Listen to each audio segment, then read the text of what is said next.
சாத்தான்குளம் அருகே இருசக்கர வாகனமும் மிதிவண்டியும் நேருக்கு நேர் மோதிக்கொண்ட விபத்தில் பெண் ஒருவர் படுகாயமடைந்தார்.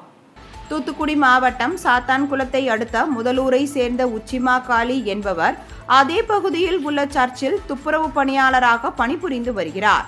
இந்நிலையில் உச்சிமா காளி தனது மகன் ஜெபராஜ் என்பவருடன் இருசக்கர வாகனத்தில் சென்றுள்ளார்.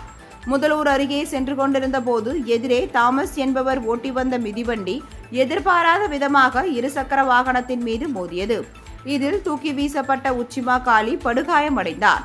மிதிவண்டியில் வந்த தாமஸும் காயமடைந்த நிலையில் 108 ஆம்புலன்ஸ் மூலம் இருவரும் சாத்தான்குளம் அரசு மருத்துவமனைக்கு சிகிச்சைக்காக அனுமதிக்கப்பட்டனர். இதில் உச்சிமா காளி மேல் சிகிச்சைக்காக திருநெல்வேலி அரசு மருத்துவமனைக்கு அனுப்பி வைக்கப்பட்டார். இந்த விபத்து குறித்து சாத்தான்குளம் போலீசார் வழக்கு பதிவு செய்து விசாரணை நடத்தி வருகின்றனர்.